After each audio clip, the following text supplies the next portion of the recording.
నాగర్ కర్నూలు జిల్లా Achampet BRS municipal chairman Narasimha Goud పై అవిశ్వాసం నెగ్గిందని ఎన్నికల అధికారి ఆర్డీఓ మాధవి ప్రకటించారు.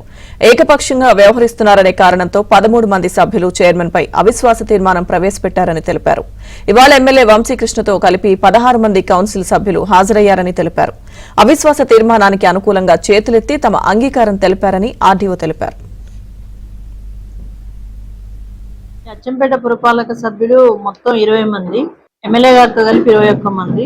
వారు శ్రీ పురపాలక సంఘ చైర్మన్ శ్రీ ఎడ్ల నరసింహగౌడ్ గారిపై అవిశ్వాసం ప్రకటించడం జరిగింది. 25/5న 13 మంది కలిసి అవిశ్వాస తీర్మానం ప్రకటించడం జరిగింది. వారి యొక్క నిర్లక్ష్య ధోరణి, ఏకపక్షంగా వ్యవహరిస్తున్న దేని మీద దాని అవిశ్వాస తీర్మానం ప్రవేశపెట్టడం జరిగింది 13 మంది సభ్యులు.